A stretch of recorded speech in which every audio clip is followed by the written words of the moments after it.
Tracy, it's Phil. Phil, where the hell are you guys? I'm freaking out. Yeah, listen. We fucked up. What are you talking about? The bachelor party, the whole night. Things got out of control and, Hey everyone, and welcome back to A Few Beers and a Shot. I'm Kyle. This is Juan. And today we are doing a clearing out the fridge episode. We got way too much beer in our cooler, so we need to get rid of it so we can stock it up with more new interesting things that we can talk about. Yes. So out with the old and in with the new. So today we got just a hodgepodge of different beers that we're going to do. Yes, Tasting. we're like Kyle said. I don't even think we're going to be talking about them. We're just going to drink them. Yeah, I don't think there's need to go back with the history of it. We just say what we're drinking at the time, and that's it. Sure, I'm fine with it. I'll be drinking some Vorsteiner beer. Vorsteiner. Yeah. Yes. 99999. Yes, Das Boot. I'll be continuing with some Hazy Hero to kill that off. Yes, and the first part of our discussion today, if you didn't hear from our little intro, after you crack open your beer, and here you can use your handy dandy bottle opener. I will use my handy dandy bottle opener. There we go. Oh, that was a weak pop. That was a very unsatisfying pop, but it's okay. No, yeah, I can shake it up for you if you want. No, it's quite all right. So that little clip there. Was from The Hangover. Yes, it was. Yeah. And about that little bachelor party, we're going to be talking about the possibilities of my bachelor party. There you go. I did what you did. Yes, you do what I do. It's not as satisfying. Yeah, no, but you didn't get enough air into it to really... Yeah, exactly. You want me to get those Barney belches. Yes, exactly. But we will be talking about... The prospects of my bachelor party because you have some upcoming nuptials in the next October 4th of 2024. So in about 14 months. Yeah, and in a person who is also on the show will be a part of that. Who? And I mean, if he wants to just say his role in this whole thing, I guess. Yes, I have been selected to be Mr. Long's best man, which I am very honored to be, of course. He's a lifelong friend. Exactly. We've known each other how long, dude? 7, 8 years old, something like that? I would say 30... 31 years? 31 years, yeah. That's fair? Yeah. Yeah. It's hard to say you've been friends with people that long. No, I mean, I have... Shut up, it's hard to say. No, but I'm talking about there's a handful of people that I could say that I've known that long.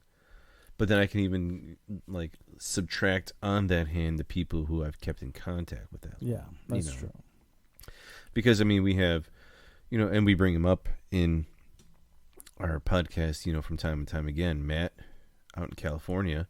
Yeah. I mean, dude, we've known him at least for junior high.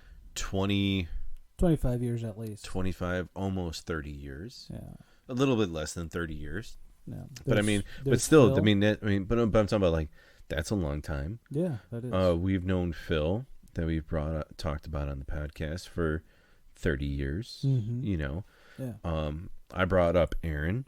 I've known Aaron for about 30 years. Yeah. So I mean, yeah, I feel like that's a small group of people that, even though you might not talk to every day, you've still had that connection with for that amount of time. Yeah. And then there's people who I was like, oh yeah, I knew them when I was a kid, but I don't talk to them anymore. Of course. But the people that I still have, conversations with, where you're like, man, shit, we've been talking for hours. 30. No, I'm talking about 30 years, dude. Like, I've known you 85% of my life.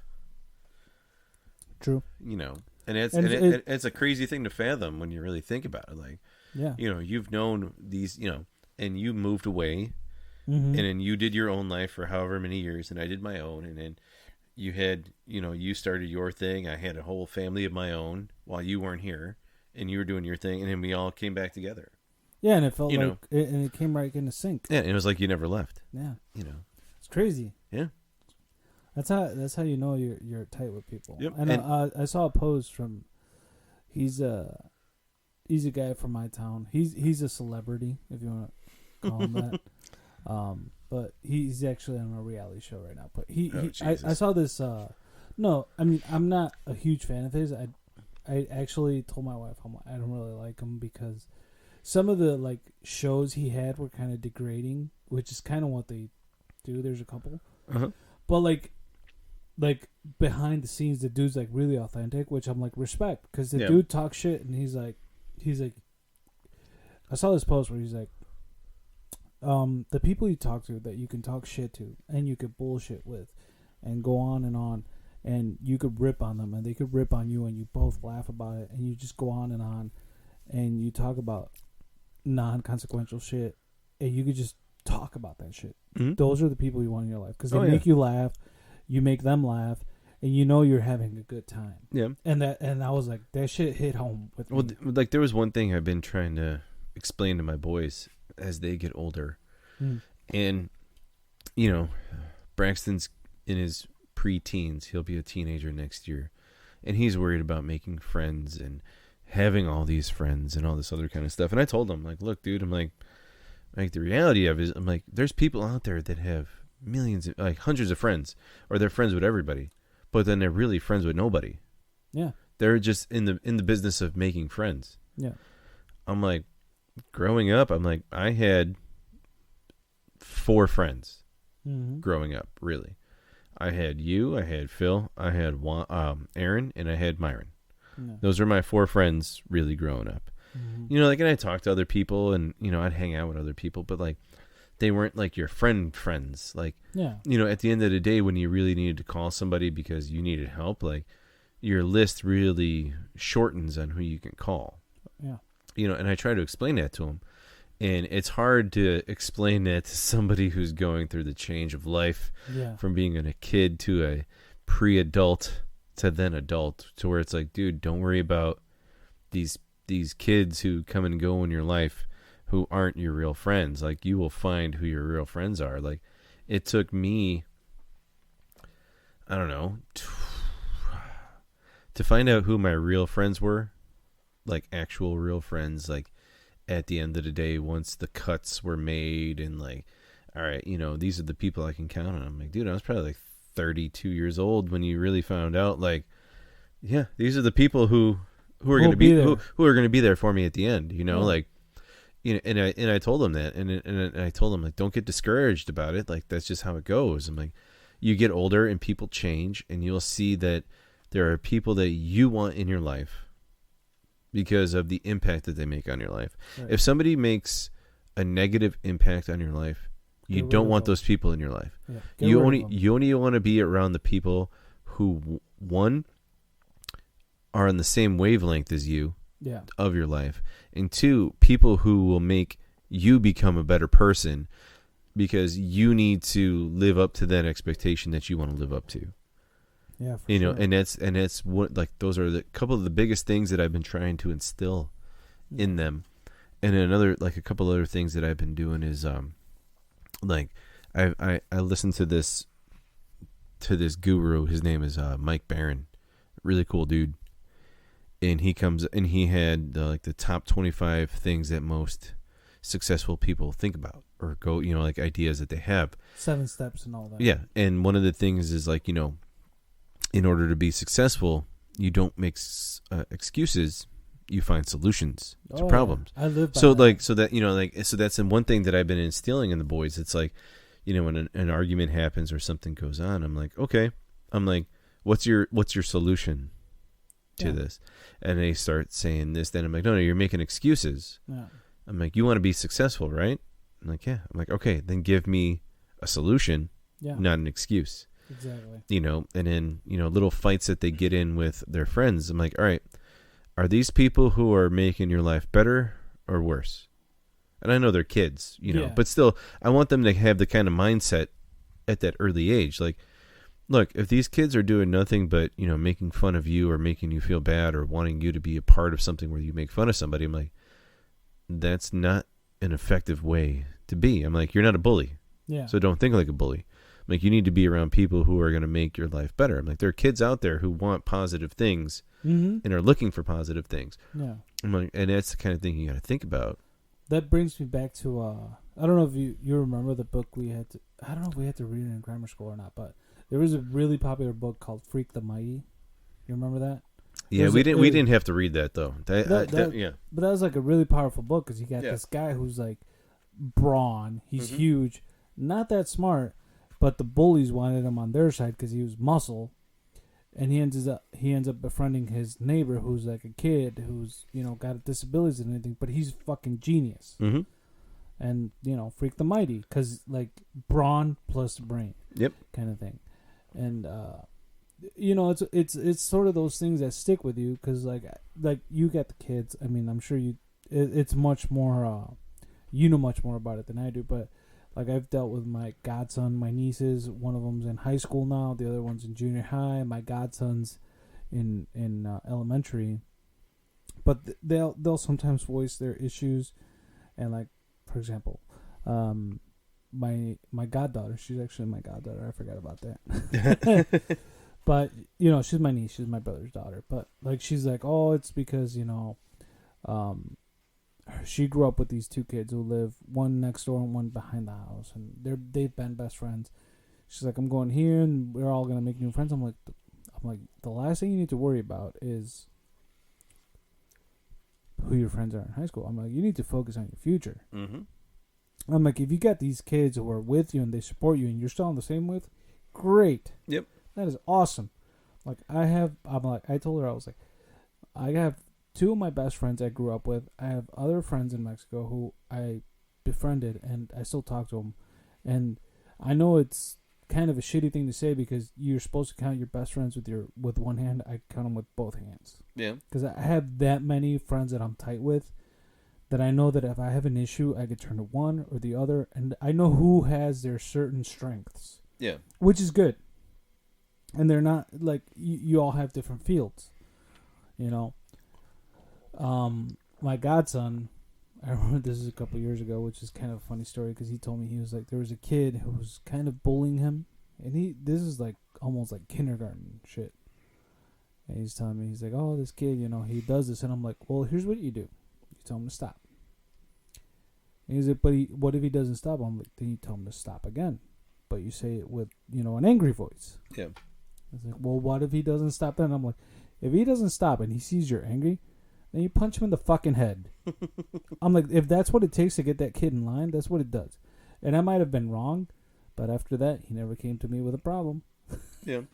I know I might have been wrong. It all depends on the context of the situation. Right. And like I said, it's wrong because you never want to answer a problem with violence, but sometimes it's what it takes. Sometimes violence is the only way to go about it. Right. I guess it's just that it depends on the lesson that is learned from it. But because if you're trying to stop a problem with words, and it's not, and my godson is not like a scrawny kid, but he's a really nice kid. He's got a great heart. When it comes to solving problems, you can only try so hard to solve it with words or actions that are non-violent to the point to where it's like, all right, look, an intervention needs to be made where it has the possibility where hands are going to be put on. You're going to throw hands. It's just what it is. Yeah. And that's just a part of life, But you're talking about a 4 or 5-year-old where it's it's the lesson that is learned from it that is the most important part of it. Like, hey, look, well, here's the thing. Like, if you're being bullied, and you handle that bully, okay, and if you have to handle that bully with a physical action because words aren't working, okay, now that you've handled that situation, now you need to see that you cannot become the bully yourself, right? Because you handled that bully, and that's where some kids I feel like fall wrong, because they handle it, and they feel that like that power comes from them handling that situation, and I know they're I'm the fucking man now until they get Yeah. somebody to beat Punch them me up, in the fucking you head. know. Yeah. And then it's that one thing, like, and even I could even say, like, when we were growing up in junior high, dude, like, there was kids who were being picked on. I remember And, we set up and, for kids. and we would go after the people who were the bullies, Yeah. and we would stop that. Yeah. And it was just like that was the one thing I've always been about. I'm like, look, Yeah. like, there's no reason to make fun of anybody. There's no reason to do Yeah. any of those things. Like, I had one ongoing joke with one friend, and he was fine with it. But then after really thinking about it, I'm like, man, I was really fucking mean to him, Yeah. you know. And I stopped it, you know. I could tell you, like, growing up in Summit Argo, there was definitely tougher kids and not so tougher kids. Yeah. And I was always about, going about my way. But if I saw something fucked up, I was like, hey, come on, man. Like, why? Yeah. Why are you doing it? And, growing up, especially in high school, where we weren't getting picked on because we looked older. Like you, me, Phil, even freshman year, where people were getting pennied. Oh yeah, thrown I in- didn't get pennied at all, dude. No, we didn't. I remember they came up to me one time and they were about to do it. Dude, there was And they that were one like, time oh, in the never hall. mind. Yeah. Remember the one time in the hall? It was me, you, and Phil walking down the Yeah. hall, and they're like, "Hey, you guys seen any freshmen? Because we got to Yeah. throw them in the hall and the lockers and we're like, no. Yep. And I remember that. Yeah, And that was our freshman year. That was our freshman year, so we should have got thrown in the lockers. But we were like, All right, speaking of funny things about high school along those lines, dude. yeah, I remember there was one day I was walking to my locker, and it was like at the end of the day. So I was getting ready to pack up my shit to go home. And this dude fucking comes up to me, pushes me in the back, and starts talking this just crazy shit, wanting to fight me, and is saying all this stuff that I have no idea what the hell he's talking about. yeah. And I'm like, what? I'm like, who are you looking for? He's like, Kyle. I'm like, okay, which one? And he's like, looking for Pink. and he's looking for Pink, and I'm Yeah. like, oh, dude, you got the wrong one. He goes, what? I'm like, yeah, dude, I'm long, not pink. And he's like, oh, for real? I'm like, yeah, his locker's over that way. And he's like, oh, bro, I'm sorry, I didn't mean to do that. I'm like, and I remember just sitting there, I'm like, this motherfucker wanted to fight me. He didn't even know who I was. Yeah. Well, dude, and that's And it was another crazy thing about like high school. Like, Yeah. there's so many different people that you just don't run into Well, on a daily basis. Like, I look at our yearbook and I'm like, who the hell were all these people that we went to high school with? Yeah, and like I remember when I was a senior, and I moved away over here, and I was in Plainfield, which is now Plainfield Central. At that time, it was just Plainfield. Yes. And I had a class, and there was this kid, big kid, football player, but he was like a sophomore. And I didn't play football at that time, but we were in a class. I think it may have been Spanish, because got to get that GPA up. And they started picking on this other kid, and I was just like, "Why are you picking on him?" I forgot his reasoning, but I was just like, "No, you need to stop." They're like, no, it's none of your business. I was like, "I'm making it my business." Yeah. Kind of deal. I was like, "You're not gonna pick on him." I'm like, "And if you are gonna go after him, you need to go through me." And I was like, "And I will tear your shit up, because one, I'm 2 years older than you. I got 3 years of football behind me.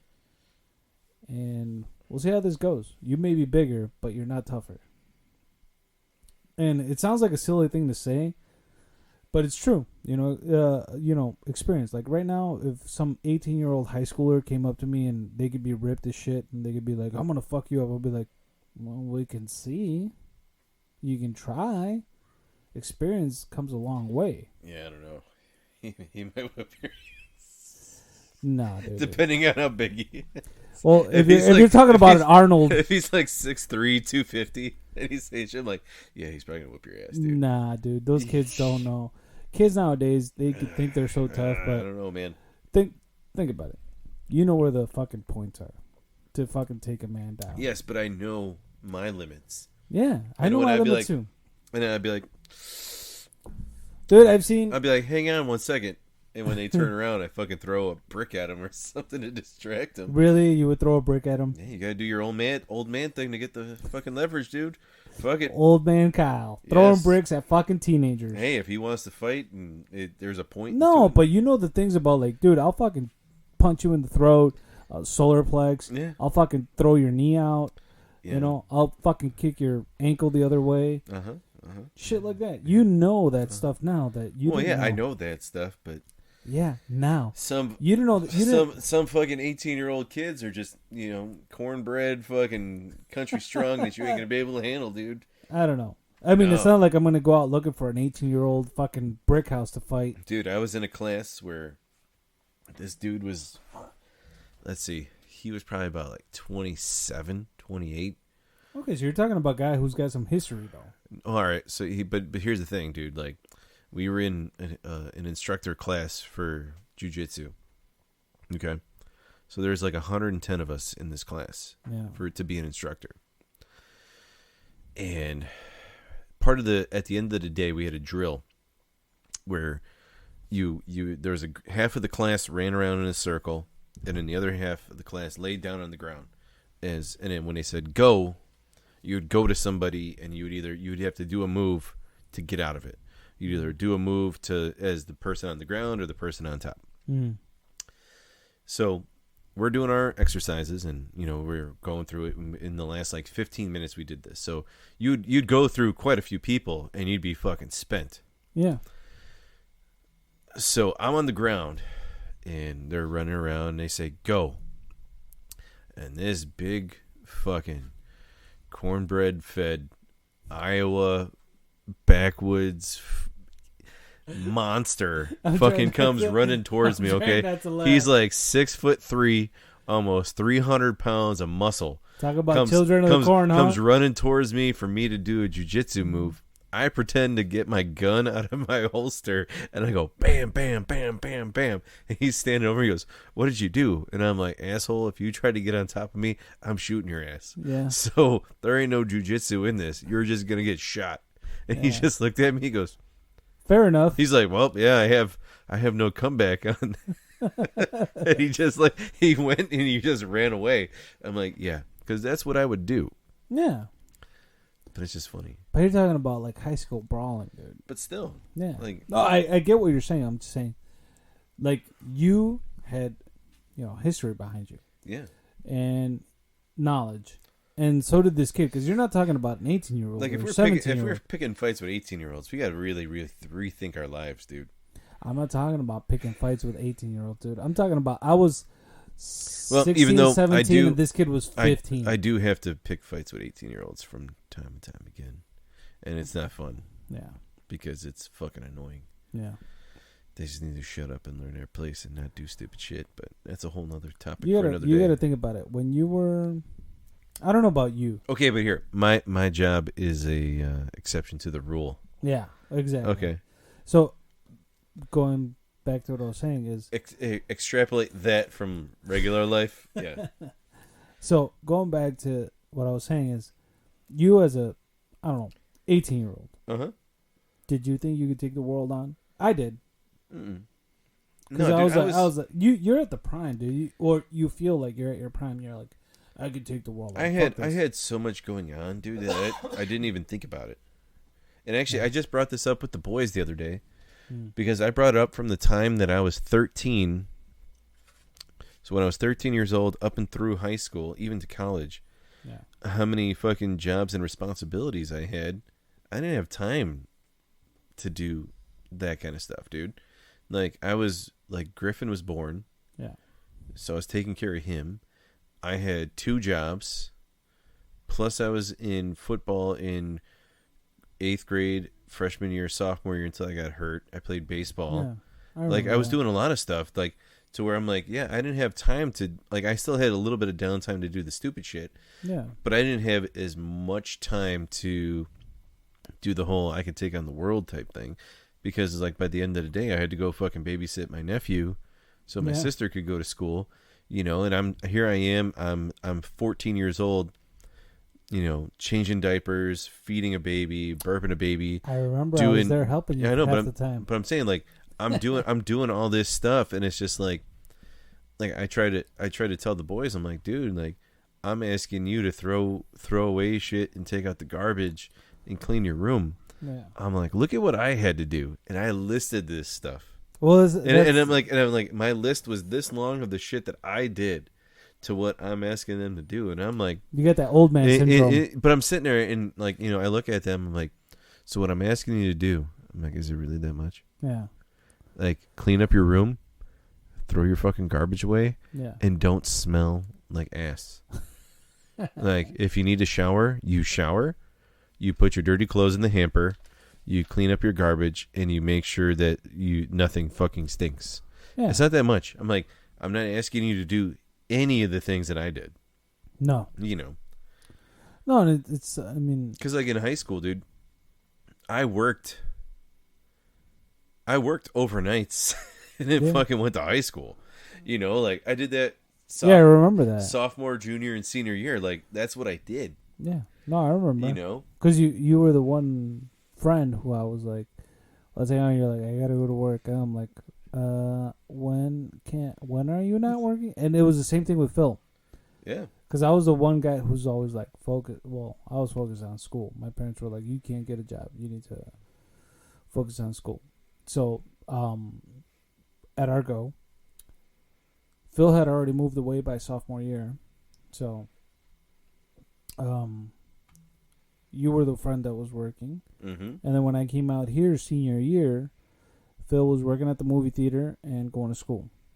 And I was always like, hey, man, I don't have a car because I don't work. Come pick me up. Every now and then I would have the Tahoe. Yeah.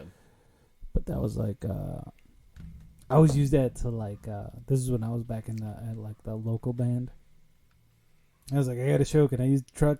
Because we got to move like a drum kit and shit. So we would take everything and we would go like, where we needed to go and set up.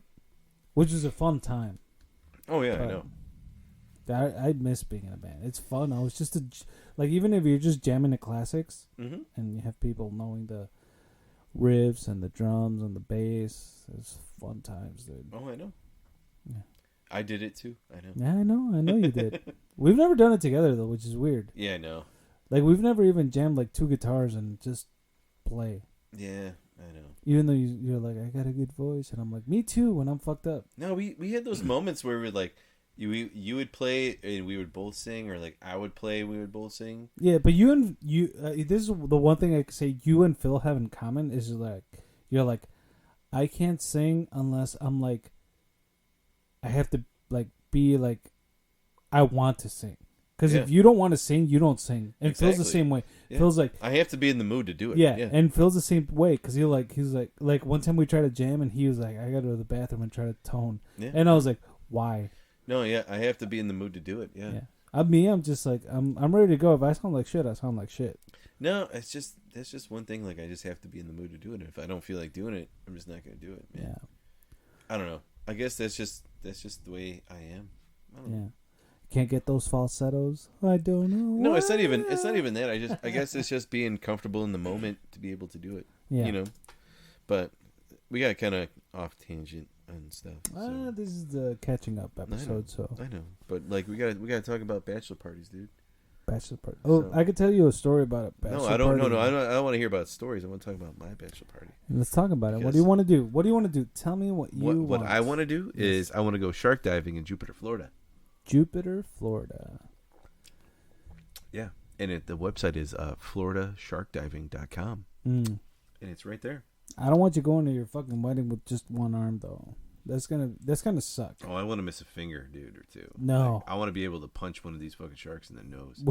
Actually, the biggest thing that I want to do, and no joke, we went from you wanting to pet a shark to I don't care if I come back with two fingers. The one thing that I want to do is, and it's a bucket list because I feel like this is one of my... Mike, if you're listening, Darlene, he's asking for this. This is my spirit animal is a shark. And all I want to do is I want to be in the cage while it comes by, and I just want to touch its nose, and that's all I want to do. That's all I want to do. Yeah. And in We Florida, gotta get you a baby shark. and dude, and in Florida, you can you come across most of the sharks that I want to be in person with. So you can come in contact with your bull sharks, your tiger sharks, your hammerheads, your reef sharks, your sandbars, and your lemon sharks, which are like your regular sharks that are in the Florida area. Like I would love to go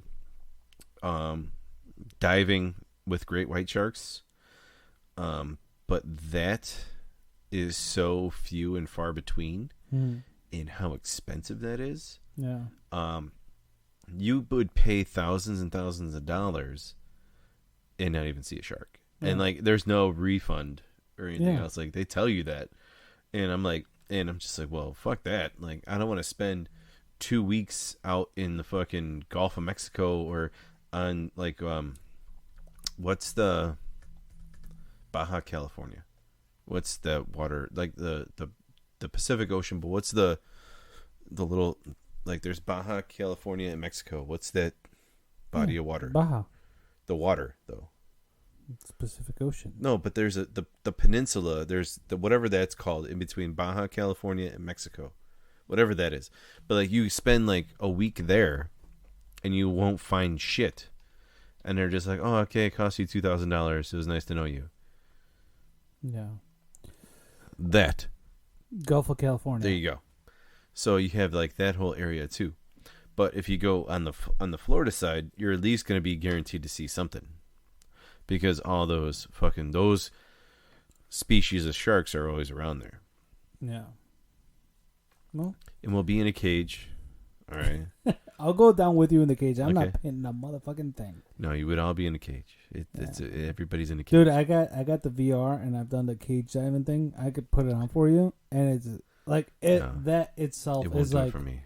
I know it won't do it for you because it's not real. I You know. know it's not. I real. know, but I it's know just not real. it wouldn't be. I've put it on for my nieces, Yeah. and they know it's not real, and they freak out, and I'm like, it's not real. I'm right here, No. and I'll grab them, and I'm like, rawr, and they're like, oh my god, a shark bit me, and I'm like, no, a shark would tear you in half, but I'm telling you, you could have that experience, seeing it, No. at least seeing it. No, dude. It's It's whatever. fun, dude. VR. Have you ever tried VR? Yeah.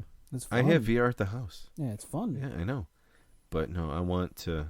You actually want to touch a motherfucker. Yeah. I could put my arm on, put some like. Yeah, no, it wouldn't be the same for me. Like, I don't want to like. So you can snorkel with them, like free cage, like without the cage. It's like baby sharks. I don't like. Here, like, go to, FloridaSharkDiving.com. Okay. So shout out to them. I've talked to them before. Pretty cool dudes. Just the website, FloridaSharkDiving.com. Okay. Especially since you put Florida. You didn't even spell it right. You don't need to put a space between Florida Shark. Okay. Florida Shark. No, yeah, there you go. Shark Diving. No, not DVO. Diving.com. You gotta There you remember, I'm a little bit. So then I've here, been drinking. go to photos and videos. And then it'll come up. So go down. See, like, you could do that. Like, I don't want to snorkel and do this No. because then I'll hug them and they'll fucking attack me. I don't want that. You would Okay. hug a shark. I would hug that shark like you wouldn't believe. I would hug it and I'd want to take it home. But so go down. If you just scroll down. Idiot. What? Like, dude, like, just I scroll know. down. I'm not saying you're a fucking idiot, but I'm like, that's fucking. I know, but that's Oh just my god. like that's the Your reaction Like, here, if you surprises go me. scroll down. Yeah. So like, you I know, s- this I this know. is the shit that you can do, Yeah, or you can be in a cage and do it. I would not do that unless it was like my life depended on it, and I needed to punch. So a here, shark go in to the that face. one right there. This That one one? right there. That is crazy. So we could do that. No. I cannot tell you, I'm not free diving with sharks. And I'm not good at so that like that's the one thing that gets me is that I'm not good at snorkeling, and Neither. that's why I couldn't do that. Like if I was scuba diving and I got scuba certified, Yeah. then I'd be able to do it. I'd be okay with that. But I wouldn't be able to do that with just fucking snorkels. I would fucking hyperventilate and probably die. Yeah. You know, one of my biggest fears is drowning. So, Yeah. I would need to get certified in snorkeling to go down in the cage. No, if you're in a cage, you can just climb right back up and get out. Oh, how far do they take you down? Look it, you could just put like the experience right there. The experience. Like they show you like, so scroll down. That's a lot of reading. No, but like the cage is like right here. Oh. And you're down, like you're not that far from the shore, or not from the shore, from the surface. from the surface where you can pop back up. Okay. Yeah, that I could. So like here, like that's how far up you are. Mm. Go back up. Scroll back up. Keep going. Keep going. Keep going. Shark diving trips or viewing trips, or actually no diving, shark diving trips. Like that's how far. Like when you're in the cage, you'd be like right here, and there's a surface. So you're but you're in the cage, so you would be able to reach up So and you're pull like- yourself out. So the cage is basically touching the surface, and you're like three feet down. You'd probably be as far down as like 6 feet. But like here, but you have flippers. Oh, that makes it better. Yeah, because that helps out with momentum of getting back up to the surface, dude. Yeah. It makes me look like a seal. That's Yeah, what it does. and it'll help you get back up Me to where with you my need to be. fat ass, I'd look like a fat juicy Well, dude, seal. but there's bars where you'd be able to pull yourself back up to get out of the water. Yeah, that shark's gonna be like, some bone on that. Yeah, but beef." you're in the cage. They ain't gonna get you from the cage, dude. Okay. I'm telling you, I'm not petting no fucking shark. All right. If you hopped into the cage. I'm not saying you No. can't. I want no, I'm but not here. gonna. But if you jumped into the cage in the water, and there's a shark right at the cage, you wouldn't just stroke your hand across the side of the shark to say that you fucking felt a shark. I'd be like, if it's its tail going by. No, but sure. if it's swimming away from you, you wouldn't want to do that. You would, you had the opportunity to do it, to where you just put your hand across it, because once you get past like the middle of it, it doesn't. The reflexes that come back, yeah, they can't swim wouldn't be backwards. that fast Yeah. for you to get your hand bit. Now, unless you like, I'd be like, unless like you see their mouth and you're like, oh, I'm gonna put my hand next to their mouth, then yeah, you're gonna get fucking let me bit. touch your gills. But if you put like on the top as they're swimming by, Yeah, like they're not gonna be able like. that's a tough ask. I'll go with you. I'll go with you, and I'll go in the cage with you, and I'll just keep my arms on my shoulders and be like, Whatever, dude. I'm safe. Whatever, I'll man. be like, when is this over? Did you? I'll be like, I don't know. I think it would be one of the coolest things to ever do. my spirit animal's a panda. I've done I'm the just test. saying, you have you have the possibility to do one of the coolest things ever, and so many people are scared of it. It's like to be able to touch an apex predator like that would be amazing. Yeah, sharks have been around for what, thousands of years? Mm-hmm. That's crazy. But in here, let's see what else. Go to the sharks. So the sharks that you would see. Los sharkos. So you got the tiger shark. Mm-hmm. Then so you got the tiger, the hammerhead, the bull shark, or also known as the what was it, the trash compactor of the ocean. Yeah, one of the most aggressive sharks. Oh no, in tiger Florida. shark. Tiger shark is the Oh. trash compactor, I think, because they eat anything and everything. The bull shark. The bull shark has the highest level of testosterone of any animal on planet Earth. Mm. Yes. Then you got the hammerhead, the lemon shark, the sandbar shark, reef, blacktip. I love the mako. Mako is the fastest shark. Mm. Then you go down, you got the dusky and the silky. So I mean, dude, the possibility of seeing all those sharks like would be fucking amazing. Yeah. And the hammerhead, when they eat like a vacuum cleaner, because they have electronic impulses on the hammerhead part that send electronic waves down, so they know where their food is, and then their mouth comes out like a vacuum and sucks it all up. Yeah. It's crazy. And there's a period of time in Florida where there's probably like 5,000 of them out on the beach, probably like 10 feet away from people, because they do a migration pattern up the north, up the coast of Florida. Crazy. Yeah, lemon sharks are pretty cool. And then if you go back up, these two are my favorite, tigers and the bulls. The bulls are actually, you can find bull sharks. Crazy fact. You can find bull sharks in the Mississippi River. What? Yes, because bull sharks are one of the few species of sharks that when they're born in freshwater, and they learn how to hunt in freshwater, and then once they get to like preteen adult age, they make their way back to saltwater. Because there's been a shark attack all the way up to St. Louis. Yeah, there was a shark attack. You just ruined like lake swimming. No, only the Mississippi River as far as it comes to the United States, Yeah.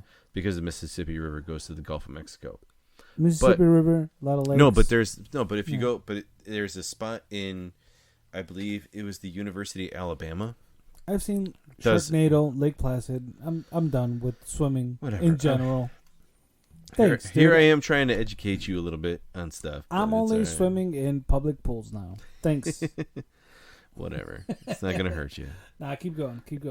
You're into it. So like down at like the Gulf, where the Gulf of Mexico reaches the Mississippi River, I believe it's the University of Alabama does like a shark like tagging experiment where they tag the patterns of sharks. Yeah. And they were literally like, watch this. And the dude just like took a net and pulled it up, and it was a bull shark. He's like, watch. And how big are they? Well, they're babies, so they're about this big. Bull shark? Oh, baby bull. They're sharks. baby bull sharks. Okay. So and they so like 3 feet. Yeah. Almost. So, but the thing is, like, they do that in here. Then in Australia, they do that there too, to where like their babies are born in freshwater to learn how to hunt and everything else, and then once they get to adult age, they have to come back to salt water. So like they adapt to go from fresh to salt water. But what's not to say they can't go back to freshwater? Because they don't come back to freshwater. They hunt in saltwater. That's why like you won't see an adult bull shark in the Mississippi River. You'll see baby adolescent bull sharks because they're learning how to hunt. Because they're not a prey. They're still the alpha predator as a baby learning how to hunt in freshwater. So they learn how to hunt in freshwater to then be able to adapt to saltwater. I just don't want to have to come back to Colleen with that call like, we fucked up. Kyle lost his arm. Not at all. If anything, she's going to be like, you're going to be like, hey, we fucked up. Why? Kyle's bringing back like 3 sharks. He sold the kidney to buy 2 sharks to bring him back to fucking Chicago. We had a black market surgery so he could get some fucking sharks brought back. Yeah. Where would you keep them? You don't have a pool. I would have to buy a pool, and they'd have to just live in there. Guess you're staying in the Joliet area. Yeah, no. I just have to buy some really big bathtubs and just put them in there and be like... I mean, it would be cool to touch a shark, but I don't know, man. Dude, $200 for the day. $200 for the day. I understand that. You can go, have a good time, and then go to Miami at night and have a blast. Boom. Listen to some backwards ass DJ play some Steve Aoki or whatever. Sure. Some Swedish House Mafia. Yeah. Am I too old dropping those names? No. I mean, we go shark diving during the day, Miami at night. You know, we go out there Friday. Yeah. Saturday, fly home Sunday. Boom. Done and done. That's all it is, bro. Done. Sounds pretty easy to me. Just saying. Sounds easy. Just saying. Yeah. Just saying. Hey, you know, hey, you know. Colleen, we fucked up. Kyle's in the hospital. No, he lost his arm. Colleen plans to go to like Tennessee or something for hers. So see, why can't we do like Vegas or something? I don't want to go to Vegas. Cliche. I want to do this. Yeah. Because here, look. I look at it this way. Well, it's better than the alternative. What was the alternative? Go to Amsterdam? We wouldn't come back. Yeah. I'd be like, hey, let's just Nine spraken see English. Let's just burn our passports and just hang out here, guys. This sounds like a good time. Sounds right. You know. Yeah. Nine spraken see. But no, dude. This would be a nice, easy weekend. Yeah. We go out there Friday I feel like if we do that, though, it'd have to be more than like fly out Friday, Saturday and then come back Sunday. It'd have to be like a 3-4 day No. be there thing. No, I would look at it this way. We fly out early Friday. No. No, listen to me. Listen to me. Okay. It would have to Oh, be so we fly out Thursday. fly out Thursday. Yeah, Okay. Friday, Saturday, Sunday, come back Monday. Okay, we can do that. That sounds adequate. All right. So we fly out. Worthy. Because So we the fly shark out thing is a Thursday. 1 day thing. And that's, yeah, we would do that on a Saturday. And you got to get to know the natives. Okay. The Florida natives. Yeah, we got to go. We had to know the But, Floridians. hey, Cubano, hey, you know, Yeah. hey. We got to go find the Floridians and get to know them. And, yeah, no, you're right. Maybe Yeah. 3 days. That's is what I'm more than saying. enough. I think we'd be fine with just 3. 4. All right, if you want 4, we can. Yeah, I hey, wanna walk- man, hey, I'm just saying. I want to get to know the... Here's the thing. I'm a foodie. You're the one who's in charge of it. Shut up. So I'm a foodie. I want to get food. you're the one who needs to put it You know what I together really and wanna get in try? touch. You're the one who has to get in touch with people and We figure it got to out, find bro. a really good Louisiana type joint down there to get some food. Louisiana, I want Cuba. I Like want Cuban, man. Cajun food. No, Cubano. Cubano, yeah. Yeah, that's not Cajun. Well, we got to get Cubano. Got to get some Cajun in there. Oh, we're gonna have 'Cause to they're go. close. We're gonna have to go to Miami. Miami. Yeah. Yeah. He's there. Well, hey, bad dude. boy. Here's the thing. You're the one that's gonna be. It's in your hands, bro. I'm orchestrating this thing. You're the best man. First time hearing about it. You're the best man. It's on you, bro. Jesus Christ. Yeah, Jesus. it's on you. Hey, you know where we're going? St. Louis, Mississippi. That's Missouri. Whatever. St. Louis is in Missouri, not Mississippi. Hey, you heard me, right? I heard you, and that's why I'm correcting you by telling you it's St. Louis, Missouri, not Mississippi. It's pronounced Missouri. Missouri, yeah. But no, dude, we can make it happen. So, Yeah, we can make it happen for sure. well, you got to make it happen. You're the one that's in charge of it. So Oh, my I'm just, that's on you. On top of the other 2,000 things I gotta do. For what? You don't have to do shit for me, bro. This is one thing that you got to do. It's not that hard. Yeah. Plans destination. No, it's not a destiny. You are here. You don't have to plan it. I already told you everything know. that has to be done. You just have to be like, all right, I need this done. I know. Hey, we know A through Y. Yeah. All I need is Z. What's Z? Everybody to pay. That's all I need. There you go. Hold on, let me do this Kyle style. Nah, you didn't do it right. Sound like a fucked up vacuum cleaner. So here, I'll show you how to do it. Oh, here. Allow me to let you use. No, here, I want you to use it since you No, you no. love using it. So just do Please, it. please, I want please. you to do it. It's your favorite thing to do, so you do it. That was a good pipe. That's better than the other one. It was like, Yes. it Plah. was like a. So, all right, when you want to do a taste, right, a proper taste, Let's hear it. you go. Well, no, it's different with a bottle than it is with a can. I'm Because little- with a can, you go, but with a bottle, you're just more like a. Sounds like you're deep throating. And look at that. That is a proper taste. Yeah, you drank 3/4 or a third of the bottle. I drank half of it in one drink.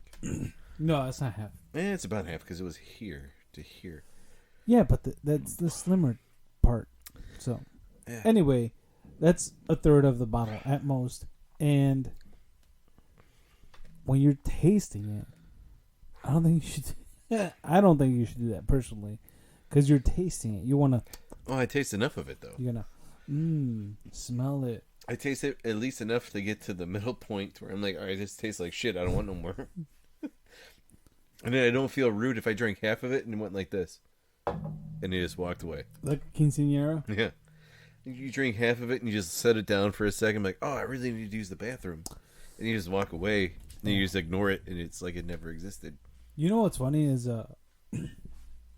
we had my the reason we took the break was because I had family over. They came over because my niece had her quinceañera, Mm-hmm. and they had some home local brewed beer there at Mistwood. It wasn't bad. It was like an orangey tasting one Where is it from? there, like Mistwood, Oh, really? yeah. Huh. Which pretty good. It wasn't bad at all. Yeah. So the beer was really. It wasn't. I don't want to say citrusy, but it had that like what's it called, the Blue Moon taste ish. Okay. A little bit, which wasn't really bad. And but it wasn't really good either. no, I mean it was better than drinking like Budweiser, Bud Light, and Coors. Yeah. Which Coors I don't mind, but the other two I'm like, I really have to be in the mood, you know. So I mean it wasn't bad, but my brother was like, he's like, oh no, you know, it was like a open bar on beer only. And then I go over there to the bar and I'm like, hey, I want that stout you guys have, that buttermilk. And they're like, oh no, this is what we got. And I was like, what the fuck? Do I have to walk over there and get this stout? I was like, do I have to start up everything, the steins? It's like, you get what we have right here, and that's it. All right. Yeah, but so just stop it. Yeah, but the server was like, hey, this is the house one, and I was like, okay, let me try it. And then I tried it, and I was like, oh, it's not bad, you know. And it's summer, you know. Yeah. So I was like, oh, I'm just gonna keep drinking this. And my brother gave me shit. He's like, oh, what, you didn't get the one you want? And I was like, they didn't have it. He's like, oh, I thought you were a beer connoisseur now since you got your podcast. And I was like, no. And she go, well, I am, but they didn't have the beer that I wanted to try because you were too busy buying this other shit. Yeah. Either way, You should have did that. That'd have been funny. I did tell him. I did tell him. I was like, they didn't have the one I wanted. I was like, I was limited to my tastings, but I was like, the beer that I wanted to accentuate my palate wasn't available to me because for some reason you were being a cheapskate. savant. Yeah. I don't know what that means, but yeah. I wanted this beer, but they said, nope, your brother didn't pay for this one. So I said, oh. I don't think it was so much as No, I think it's like just what saying they. as a joke, dude. No, yeah, but I mean, I think it's probably like a seasonal thing too that they have there. You know, like how Sam Adams, which I haven't tasted their summer ale one, but I really do love their. You never had summer ale? Not the Sam Adams one. Oh wow, it's actually pretty good. It's actually better than It's better than like 312 and all those other ones. Really? Yeah. Oh yeah, yeah. Next episode. Yeah, summer ale is way better than those. Dun dun dun dun. Next episode, we'll get that. Even though, like, they used to have Sam 76. Yeah. Sam 76 was the shit, and it's Really? gone. And yeah, that one was really good, dude. I like the what is it, the autumn one? What is it? Oktoberfest.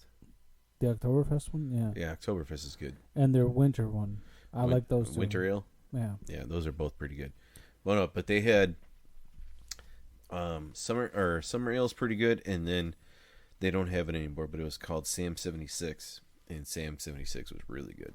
So I got a question for you. What's up? What's a good beer for getting into shape? A good beer to getting into shape would probably be Ultra. Nah, Michelob yeah, Ultra? Yeah, I mean, you got Michelob Ultra, but then you got like Omission. Omission beer is like gluten free. I don't care about that. Like low, yeah, like really low carb, beer. But like as far as like if you want to really still drink beer and try to get into shape, like yeah, Ultra is probably your best bet. I mean, you still got like, you know, Miller Lite is pretty low on the carbohydrate level.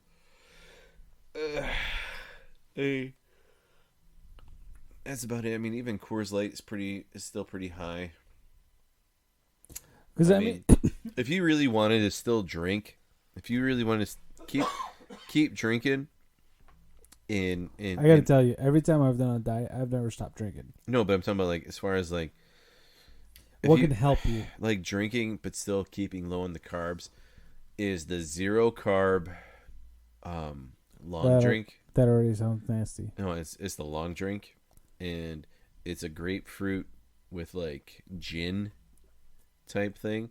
Like I could drink them, and I would drink a whole fucking 6-pack and be fine. But it's like it's expensive, but they're pretty good. But it's just like this is like I'm impressed how like fucking Jason Momoa, who's like I'm shooting this scene with the Justice League or whatever, and he's fucking dehydrating or on these diets for however long. Yep. And then the day of, he's like, I need my 3 Guinness. Oh yeah. And It's like, I love you that's- know me. I love my Guinness. And it's in his contract. He's Right. like, I have to have a Guinness with every meal, no matter Yeah. what. And like Yeah. that's just his thing. That's one of the things that makes him one of my favorite people in the Yeah. world. Because I love Guinness. You know I love Guinness. Anybody who knows me knows I love Guinness. They're like, why are you drinking that dark ass Coke? I'm like, that's not a Coke. Yeah. And then you even got, if you want to go into the MMA world, Paddy the Baddy. Yeah. Paddy drinks and eats when he's not fighting. He like is like a fat ass. He's just like, I'm gonna have pizza, and I'm gonna have this, and I'm gonna have that, but then I'm gonna train because I got my fight, and I'll drop 40 pounds. Here we go. And as soon as I'm done, I'm back to having pizza and doing all this other, like, it's hilarious, dude. Like, you watch his, like, just, like, watch his videos when he's, like, before he has a fight and after, like, when he's training for a fight. He's just like, I don't give a shit. I'll just sit and have some burgers. And then, oh, I got a fight? All right, I got a fight coming up. Okay, I'll train. And then as soon as he's done, he's like, I'm back to drinking beer and having fucking pizza because I don't give a shit. Oh my god, that sounds like life. No. Except for the fighting part. No, the constant up and down that you need to do, like, that kind of shit does not do well in your body. Yeah. Like having balance is one of the best things to do. Like Well, here's the thing. I'm one of those people that actually enjoys a salad every once in a while. And I'm not talking about, like, I could eat salad 2 or 3 times a week. As long as it's, like, a good, balanced salad. I'm not talking about just lettuce and kale and shit. yeah, I'm talking about, like, you gotta throw some protein in there. You gotta throw some potato, some chicken. potatoes. No. Yeah, good job. No. Chicken, maybe some beef. Yeah, Something in there. I was gonna say some potato chips. That's yeah. why- Throw that's- some potato chips in yeah. there. We Some really that- need that- need some potato chips in there. That South Baja style salads. Yeah, But I like salads. Salads are good. I remember when I was a kid, everybody's like, "Oh, you're gonna hate broccoli," or it's just like instilled. And I like broccoli as long as, like, you know, oh, I steamed hate broccoli once in a while. No, I love broccoli. Broccoli's good. Oh, I I love know. it. I know. I'm not downing it at Yeah. all. But I'm just saying, like, I don't eat a lot of vegetables. My diet is probably 85 to 90% protein, and most of my carbohydrates come from this beverage that we're consuming right now. A beer, Yeah. the beer. But like, I don't eat pasta. I don't eat bread. Twice, maybe 2-3 times a month, I'll have rice. That's about it. Oh, I love fried rice. Yeah, no, but I'm talking about, like, but that's where I try to keep my levels at. Like, and I'll have fruit every now and then, and I'll have a couple vegetables. Here's the But thing. the majority of my diet is meat. Is an animal based life. Is Here's the thing. When I remember growing up, everybody's, well, not everybody, but it's like the constant. When you're a kid, you hate vegetables, you hate fruits. You want the chicken nuggets and the pizza and all the shit that, like, the non-mature adults eat nowadays. yeah. But, like, I love that shit. Like, if you give me, like, a nice base of veggies, like carrots, peas, cauliflower, broccoli, and all that shit, and it's like, hey, we put a little bit of butter on it to give flavor, but it's all steamed, and I love that, Yeah. you know? And then you get a nice, 8 ounce on the side with some A1. A1, no. I love A1, dude. I put that shit on sandwiches, dude.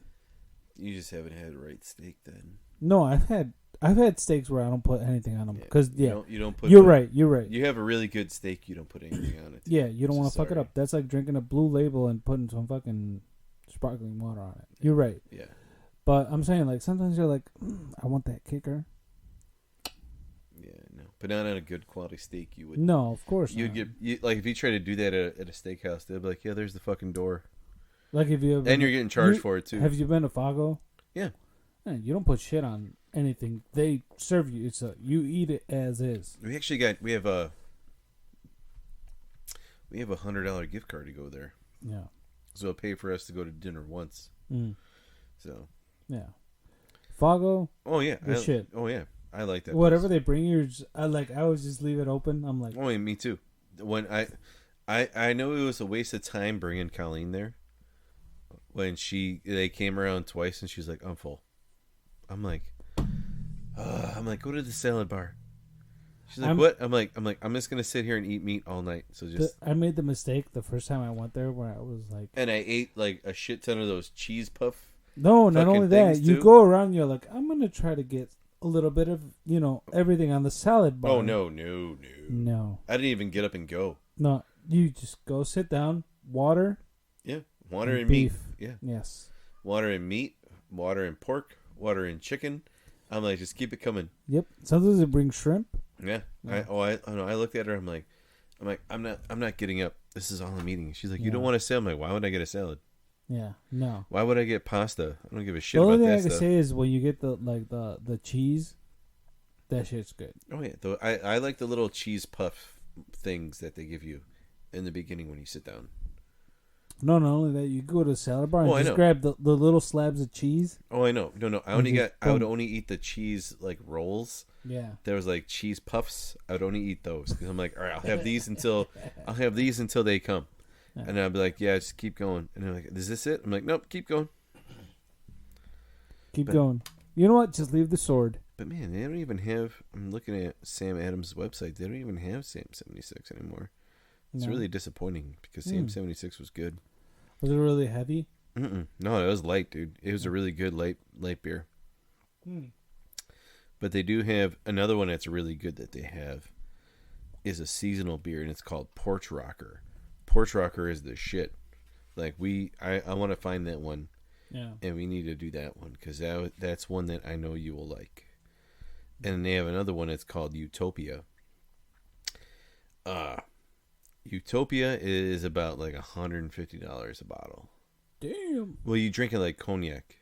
You don't drink it like regular beer. So you just sip it. Yeah, and it's in like a special bottle and everything, and yeah, they're pretty high end type things. But since you never had Summer Ale before, I'll pick up Summer Ale, and I'll try to find Porch Rocker because Porch Rocker's pretty good. Yeah. And their brewery's really cool. I went to their brewery when I was in Boston. Sam Adams. Yeah, and it's literally in a neighborhood. Like it's not like the breweries over there. Like in the city. And so, like if you were like by where we grew up. Mm-hmm. So picture like, let's see, what would the best way to explain Like the bowling alley. it? Yeah, actually, kind of like that. Like how when Argo Bowl was there before Thornton's. Yeah. So picture like Argo Bowl being a brewery, and that's Sam Adams. Wow. Literally, like there's people who are putting their garbage out in their backyard or in their alley. There's the brewery right there. Because nobody had yards. That's another thing. Yeah. In that neighborhood, there's no yards. There's no grass. It's just Well, you gotta like draw the townhomes. picture. Draw the picture for people who don't know what we're talking about. like townhomes that are really close together yeah. in a neighborhood. So just picture like 200 townhomes in a neighborhood And together. You got a And then you have gas like station type area. yeah, in an alley behind all these townhomes Yeah. is a brewery, which is Sam Adams. How big was it? Well, like 2,000 square feet, maybe 4,000. Maybe I would say maybe close to 4,000. So like there was the brewery was in one part of it, and then like across the alley was their warehouse where they would store stuff. Yeah. But like it was literally like you could just walk up to it, like in the neighborhood. Like you could just walk up there and go. It was pretty cool. And the like the tasting room was really cool. Like the whole vibe was pretty neat. No. Like Boston was a pretty cool place. It's very Chicago-esque. Like you kind of feel like, well, like more Chicago, like North Side-esque, I would say, because like Fenway Park has a very Wrigleyville feel to it. Also, like Die Hard. Yeah, but not even just that, but just like how, like even if there's not a Cubs game going on, like Wrigleyville is packed. Yeah. Like around Fenway Park, there's bars and everything else. Like it's just always packed, and it's just like just a really cool vibe, and I liked it. Yeah. You would like Boston. You can walk. You can walk the whole. You can walk downtown. You can walk the whole fucking like actual city, You can walk the whole thing. I don't doubt it. I Like, wanted to go to Boston. We walked the whole thing, and we were Ubering the first day and a half we were there. We were Ubering everywhere we were going. Yeah. And we're looking at the map. And we're Ubering from one place to another, and I'm looking over, I'm like, We could have oh, no, I was like, hey, that's our hotel. Wait, what the fuck are we doing? We're right across the street from our hotel. Why did we Uber around the block to come here? And then we're Ubering to other parts where I'm like, babe, we walked over here yesterday. Yeah. Like, that's the hotel right there. And here's the like, she's like, wait, what are we doing? Why are we Ubering? We could just walk. Yeah. So then we just walked all over the place. That sounds fun. Yeah, we So, went. like, I want to go to Boston, but I'm not a redhead. So. You don't. Well, no, we went to the cemetery for like the people of the Boston Massacre. So like there's the grave sites of, late 1700s. Yeah. We're in those kind of cemeteries, and just like the cool, like if you're big into history, Boston is probably like one of the coolest places to go to. Because I was drowning in history because I was like the biggest dork while I was there. We were walking down streets, and it's still the cobblestones and everything else, and we were by this one building. Once you get into this, like the heart of Boston, there's like a big garden, in the old the Cheers bar is there, the bar from Cheers. But right there, there's a big field. There's a big field with like a garden and everything. And at one of the buildings, there's a balcony, and it has like a what are they called? What are they called? Why am I drawing a blank? Like balconies? No. So you're on the balcony, but like what you put your like paper on. Your paper. Like it's like a musical stand type thing. Like you would put your music on the stand to read it while you're playing. Like a tripod type thing? Yes, but they have it for like the news. So so back in the day, because they didn't have radio or anything else, like there would be the orator would be standing at this stand and reading the news to everybody. And that's what this was you'd be in the square where this was at, and they would tell you the news of what's going on in the world or everything else. And I'm looking at it, and I'm like, holy shit. I'm like, this is a part of history. and I'm like 300 years ago, there was some dude standing up there telling you what was going on in all the colonies and everything else that the British Empire had. And then and then over there was, the guys thinking about the Revolutionary War, and then there's these guys over here plotting this and plotting that. Like we went to the Green Dragon. Was it the Green Dragon? My God, you are a nerd. Yeah. So we went to the Green Dragon pub, which is where the what are they called? Oh God, why am I drawing a blank right now? So the founding fathers who brought up the Revolutionary War. Okay, they met at this one specific pub, which is still there in Boston, like the Liberty Bell type shit. Yes, but the Sons of Liberty. The Sons of Liberty. That's who I was thinking of. Yeah, they met at this pub, and I made sure that we went there because I told Colleen. See, I know that shit because I saw the movie with Nicolas Cage. Oh God, yeah. This has nothing to do with that. But see, I know that shit, and I clued you onto that. Yeah, but so we went there because I told her, I'm like, look, we're gonna seal the Declaration of Independence. We're sitting in this bar, right? And we're sitting at the bar, and the people that I'm with, and I'm looking around, and I'm just like a kid in a fucking candy store. Yeah. And everybody's like, what do you like? What's the big deal? I'm like, do you guys know the history like behind what this? like I'm like the building that we're in right now? I'm like, do you guys know anything about it? And they're like, no, what are you talking about? I'm like some hardcore espionage and I'm like, shit. and I'm like Sam Adams, John Adams, Paul Revere, everybody who you can think of that was part of the Revolutionary War. I'm like, they probably just heard Adams. I'm like they met here. Like this is where they met.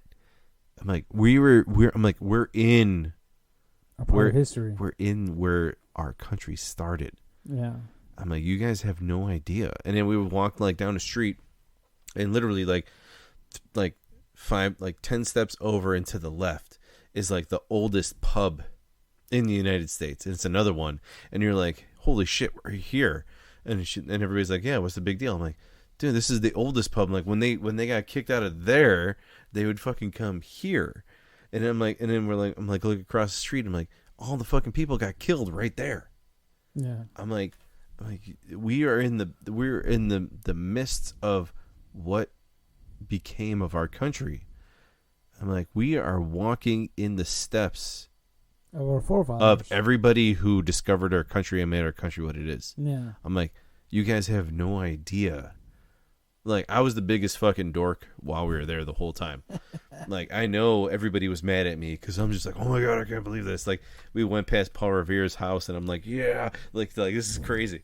You know, just like, it's just like, but if you think Boston Tea Party. yeah, well, and that's another thing. We were in Boston Harbor. We walked over the Boston Harbor. Mm. You know, it's like, we don't have that here. Yeah. Because this part of the country was After. discovered and everything after. But like the historical factors that you have in like New York and in Boston, and then you have in like Charleston, and then you have in maybe probably like maybe like Tallahassee? not Tallahassee. I'm thinking of like maybe like Jackson. No, not even Jacksonville. You were way south. No, but there have to be like, so you have New York, and then you have Boston, but then you also will have down in Charleston, South Carolina. That's another big place that has a lot of history. And I think if you either go further south into Florida for like the Spanish, like exploration part, to where they have a big part of like maybe like St. Augustine, Florida. Yeah. That's probably another biggest part down there. To where you have this big historical just like influx to where you're standing there and you're standing in the heart of Charleston, South Carolina, and you're like, wow, dude, like, is that something you want to do for your bachelor party? Because I'm down with that instead of sharks.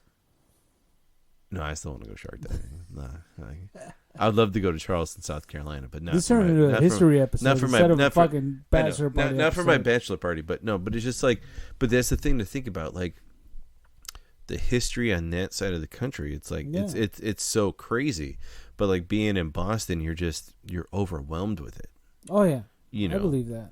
and you'll just, and everywhere you look, and like people reenact this shit, and it's all over the place, and it's just, you can't get away from it, and it's just Here's the thing: intoxicating. is it true that like people in Boston are like very fighty, punchy? And I know. I'm not talking, yeah, they are. Yeah. No, but I'm not talking about just like the Fighting Irish. I'm talking about like. All right.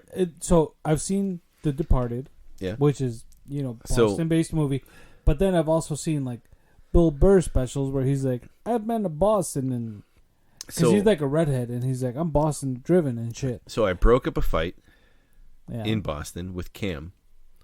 Mm-hmm. You met Cam. Yes. So that's who I was in Boston with.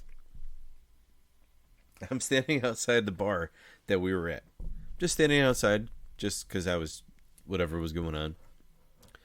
And he just ends up getting into a argument with some random dude. Just some random Bostonian. And Cam is one of the most non-confrontational people I've ever met. Mm-hmm. And he's getting in a fight with somebody. So I'm like, oh, fuck, okay. So I just go and grab the dude who I don't know. Just put my arm around him, and we just start walking. I just start walking with him, talking shit about random things. I'm like, dude, tell me about this fucking place. I'm not from here. What's this? What's that? And he's just going off on a tangent, talking about everything. Gets his mind completely off of Cam. fighting Cam. And then I turn him around, we walk back, and he goes over to the bouncer and then starts a fight with the fucking bouncer who kicked him out of the bar. Mm. So I'm like, all right, cool. I avoided that one problem. Yeah. Then we go to another, the next day, we go to a pub that's there, and I have the paper ID. So because I had to renew my license. Mm-hmm. So they just have the paper ID. Yeah. But I had like my badge and everything that showed who I am. Yeah, you And told me that. So like we go to this one bar, and actually the other bars we went to throughout the day, they didn't give a shit. They're like, oh, okay, like you're from Illinois. I'm like, yeah, here's my other IDs. Like if you guys need to see it, like here it is. Like we're on vacation. I had to renew it. This is the time. Blah blah blah blah blah. They're like, hey, your money's green. We don't give a fuck. Like Yeah. nobody comes with a fake ID pretending that they're 35 years old. Yeah. Like you don't say you're 35 as a fake ID. Unless Like your ID says McLovin. yeah, Yeah. but like you don't say you're 35. Yeah. You say you're like 24 or 26, whatever. So we go to this one bar, and this dude looks at my paper ID, and I give him my expired ID with the hole punch. Plus, I show him my work ID. Like, hey, dude, like, yeah, here, just so you know, this is everything. And he goes, yeah, no, I can't let you in. I'm like, okay, no big deal.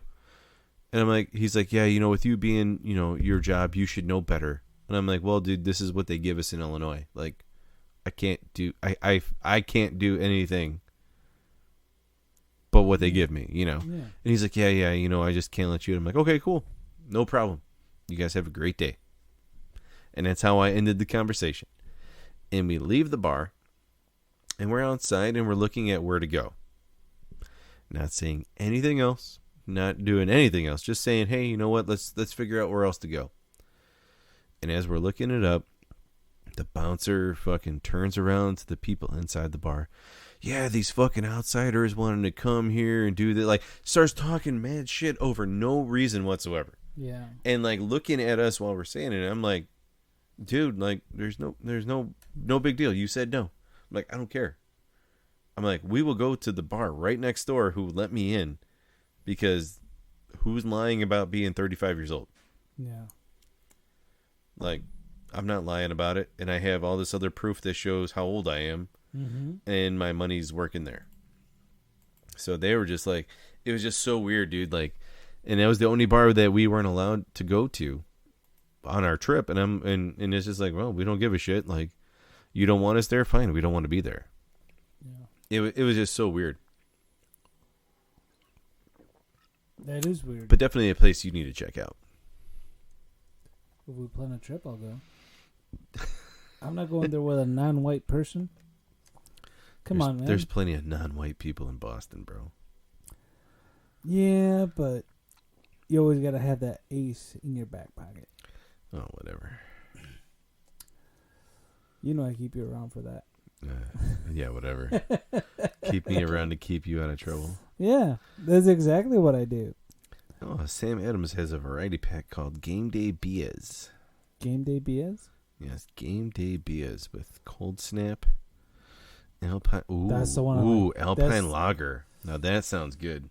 No, Cold Snap is good. Cold Snap is good, but listen to Alpine Lager. Okay, give it to me. Shoot me straight. Alpine Lager is a chill spring Alpine breeze in a glass. Crisp, slightly sweet, honey maltiness, and citrus notes. Alpine Lager gives you that sunny day on the mountain vibe Sound like you want in a spring beer. Sounds like a commercial. Now that sounds pretty fucking good. Yeah, I'm it not does. gonna lie, that does sound pretty fucking tasty. Dude, you make it sound even better with that commercial voice. And here, golden, and then they have Golden Pilsner. Crisp and refreshing Golden Pilsner is subtly sweet, light-bodied, with a beautiful aroma from German hops, drinkable anytime.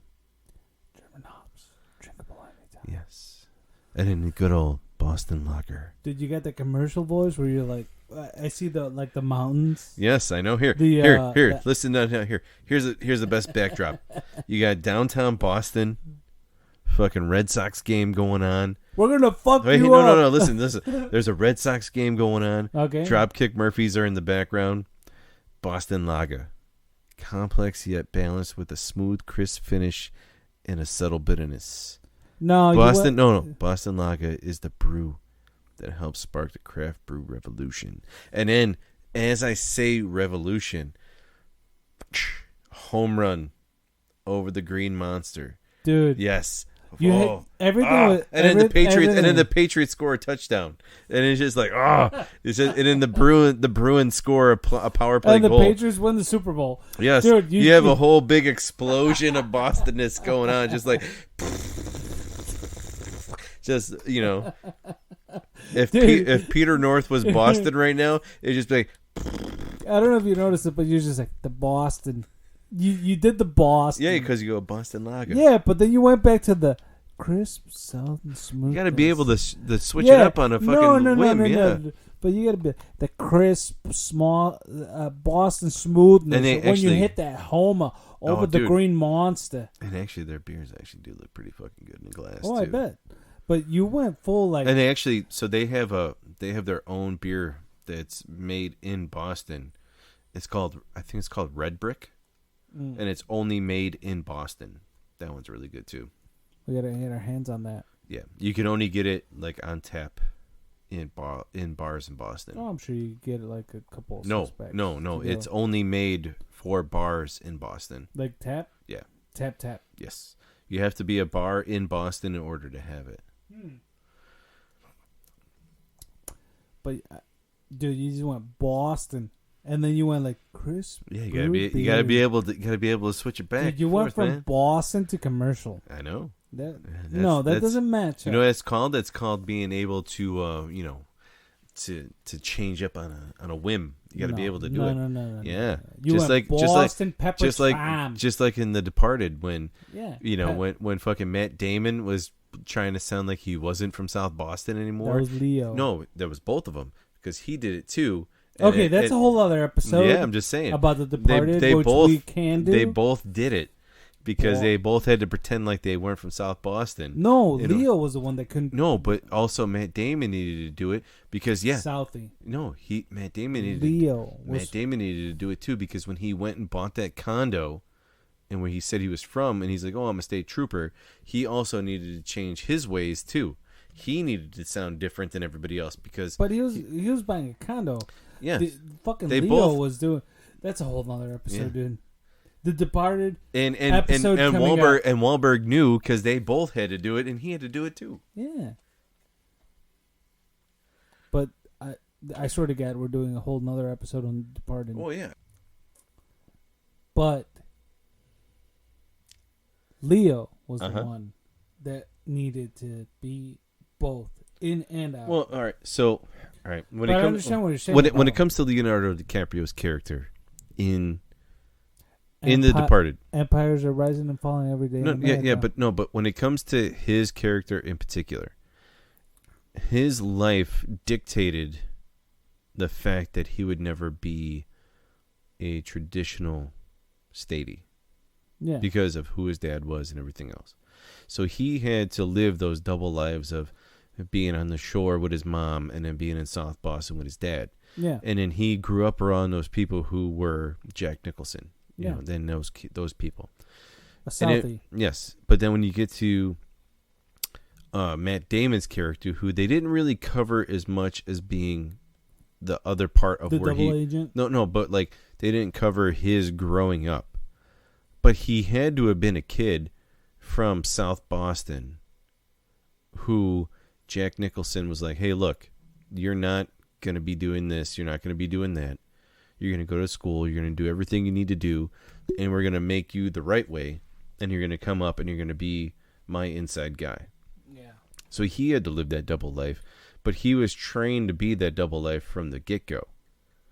You know. Because he grew up on it. Yes, but that's why when he went and got that apartment and, you know, he had to act a certain way, and that's why he was dating the psychiatrist, making sure he had the right girl and everything else for the situation.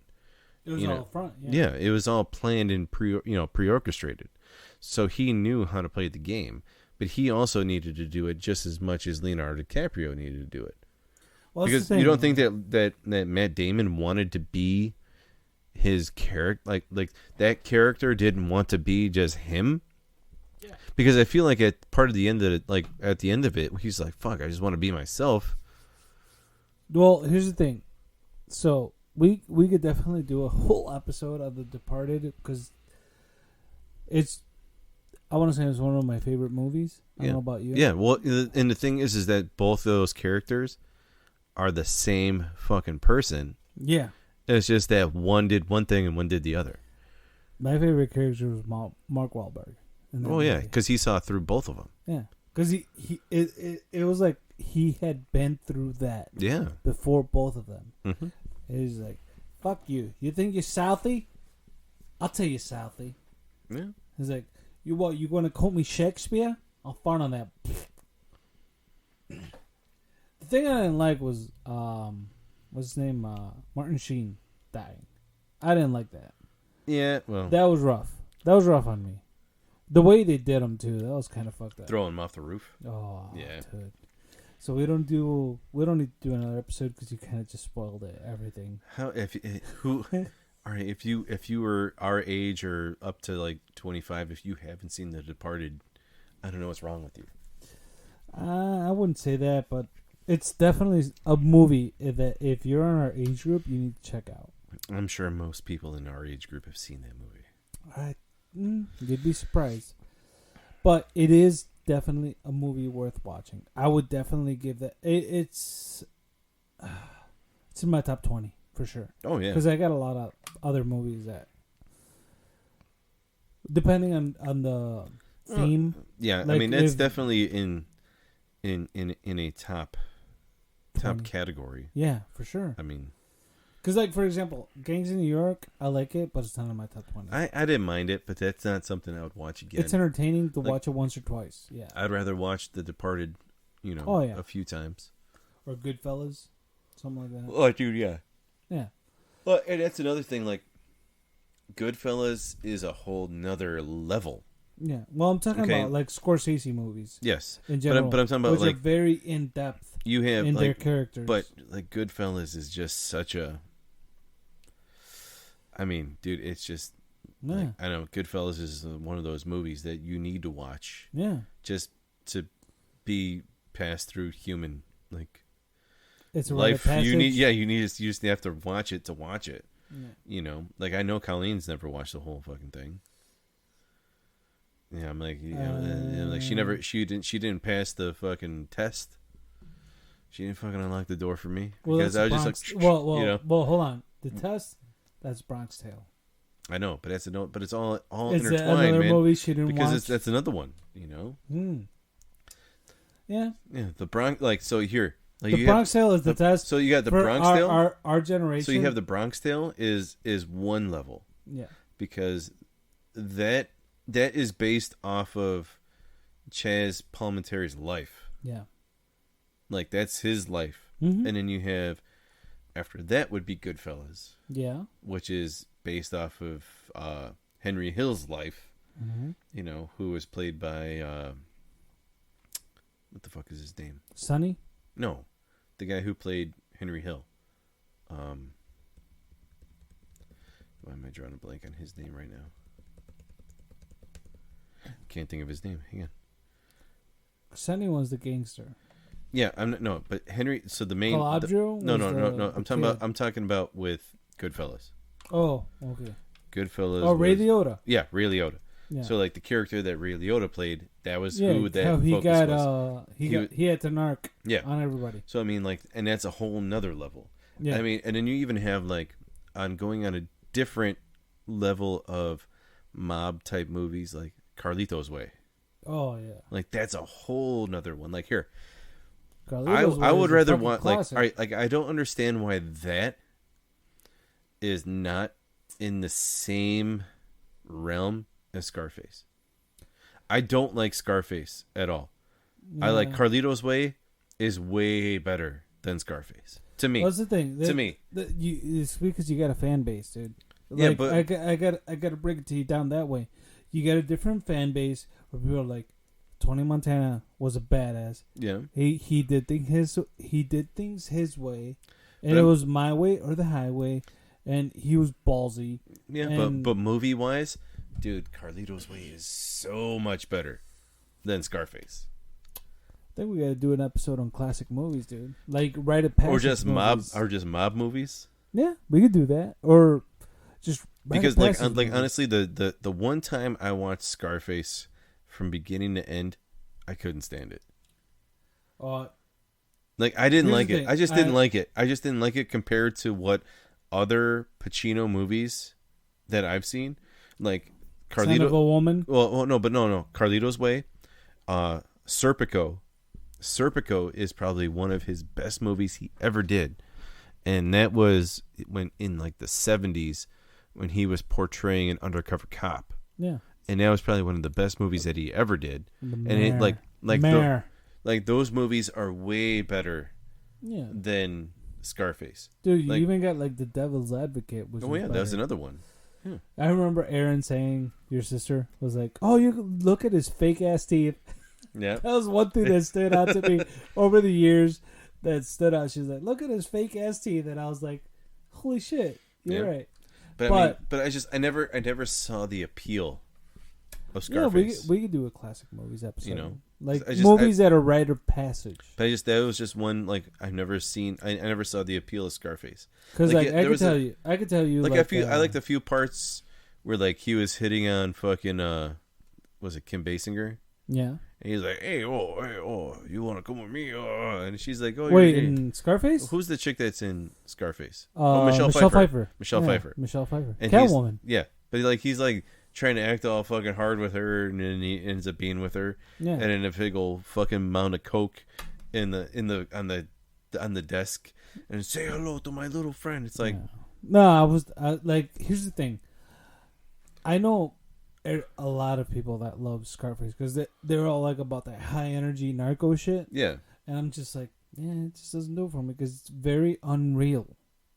And it could be true, but to me it's like, because it's loosely based on a true story, but doesn't do it for me. But I don't like how everybody's like, yeah, this is a fucking true gangster movie. It's like, no, there's better movies than that. Like, there's a movie with Christian Slater about the actual Scarface that's really good. I forgot what the new. I don't know what the name of it is, but Christian Slater's in it, and it's like an Al Capone type story. It's a mobster story, and that one. Wait, are you talking about? Wait, you're not talking about the one movie I think you're talking about, are you? I don't know. Hang on, you haven't said the name. Hang on, I gotta look it up. Christian Slater. When it's I think it's one of the Baldwin brothers in it. It's him, and then it's oh shit, what's the name of the movie? I know you better not be talking about the one I'm thinking about, because it's him, and then fucking I'm trying to think of which one it is.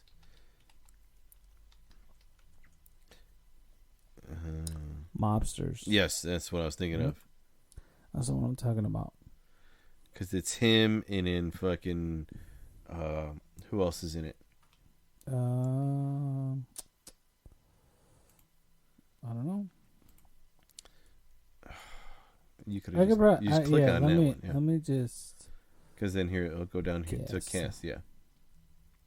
I think one of the Baldwin brothers is in it. Patrick Dempsey is Meyer Lansky.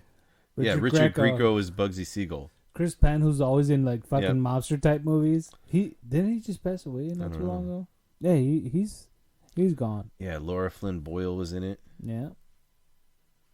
Yeah. F. Murray Abram. Mm-hmm. Yeah, this is a good movie. Yeah, I remember watching that movie. And that's a Al Capone type movie. Yes. Well, this is he's Lucky Luciano. Yeah. And then he's Meyer Lansky, Bugsy Siegel, Frank Costello, and then if you keep going, the Al Capone comes into it, but he's not like or go to Showmore. Like go down. Seymour Castle, Father Bernardo. Keep going.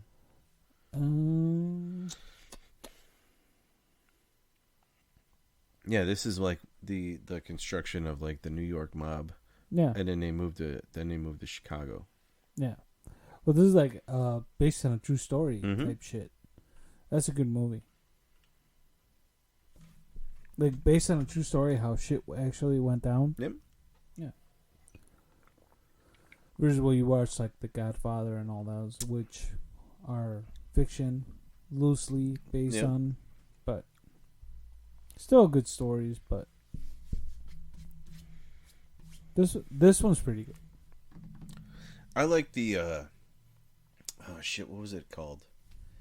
The Johnny Depp one with Blow. no, not Blow. I like that one, but that's not the one I'm talking about. When he was John Dillinger. The Vegas one? No, John Dillinger, dude. When he was the bank robber. Oh, the one that's like Bonnie and Clyde, Enemy of the State kind of deal. Yes, but he was John Dillinger, not Yeah. Bonnie and Clyde. I know what you're talking about.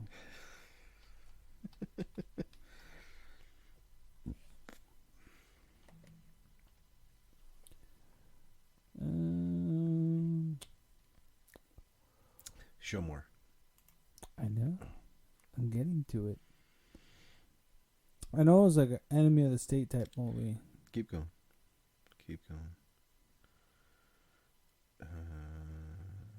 Nope, not that far. Go up a little bit. There you go. Public Enemies. Yes, Public Enemies. Public That's the Enemies one. was a good movie. Yeah, Talia al Ghul is in it. Yeah, that was a really good movie. Yeah, it wasn't bad. Oh no, but it's based. So the crazy thing is like, John Dillinger grew up in Kentucky, like down the street from where he really grew up in Kentucky. Johnny Depp. Yeah, so he had a real big connection, as far as like, oh my god, like yeah, I knew all about John Dillinger growing up because we were from the same area. Mm-hmm. And like, did you ever really hear him talk in his actual voice? You mean besides talking about this No, type of voice? but like when Johnny Depp talks in the real Johnny Depp voice. Without an accent? Yeah, and he talks like a fucking hillbilly. No. Oh, dude, yeah, it is fucking crazy. Listen to him talk about like shit in his own voice. There's a lot of good actors in it. Oh yeah, you have him as John Dillinger. Christian Bale was Melvin Purvis. Channing Tatum. Channing Tatum was Pretty Billy Floyd. You have Stephen Lang. Yep, yeah, he was Charles Winstead. Red Hamilton. This guy, he played in a lot of stuff. Oh, Jason Clarke. Who played Machine Gun Kelly? You mean who did Machine Gun Kelly play? Machine Gun Kelly play? No. Huh? The mobster Machine Gun Kelly.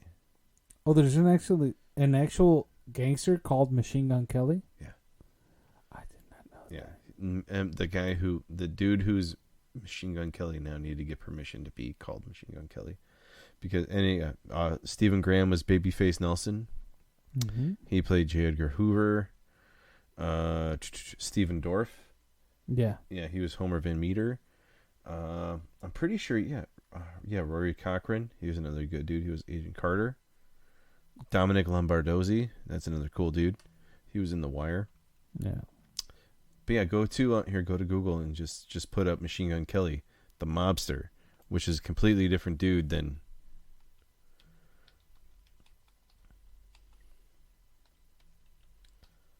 Yeah, Machine Gun Kelly was a gangster. Holy shit. Yeah. So, not the man with the man bun? No, that's the real Machine Gun Kelly. Yeah.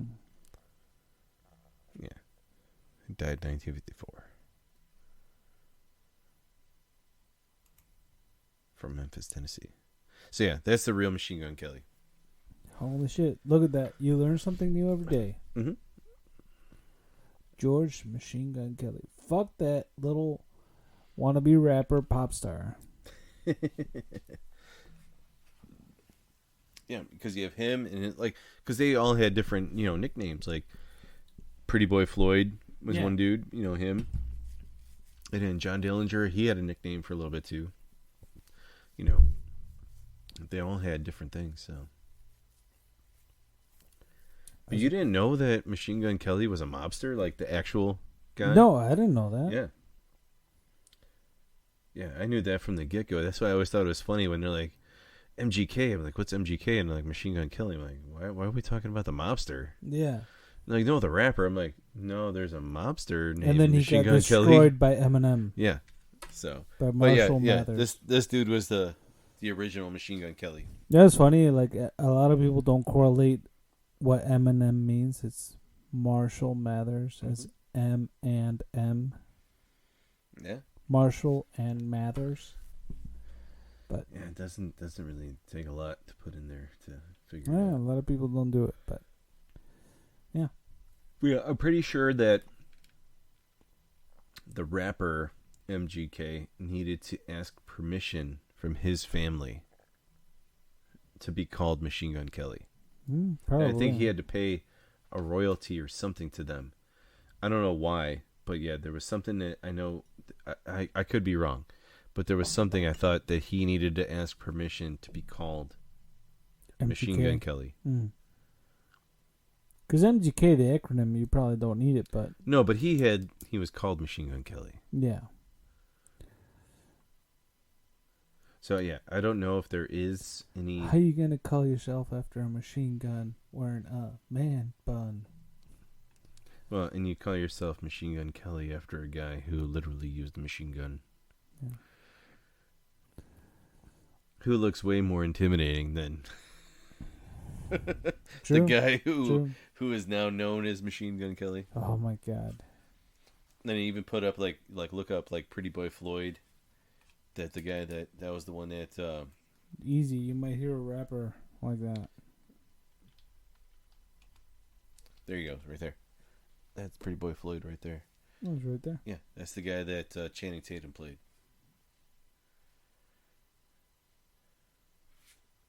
Yeah, I could see it. You know, you need that Hollywood up facelift. Looks a lot like Babe Ruth. No. No, Actual pictures of his Babe face. Ruth? Look at his face. Yeah, but Babe Ruth was a lot more fucked up. Oh yeah, but I'm talking about the facial structure. Like he has a very Babe Ruth-esque face. Babe Ruth.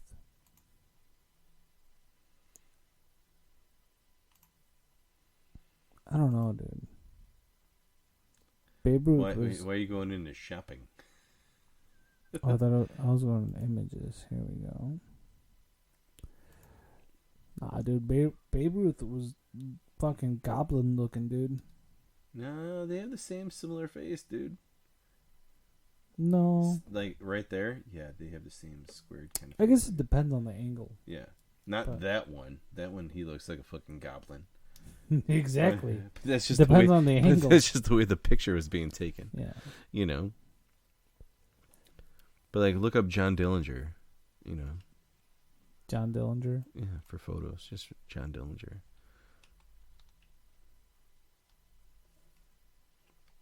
John Diliberto.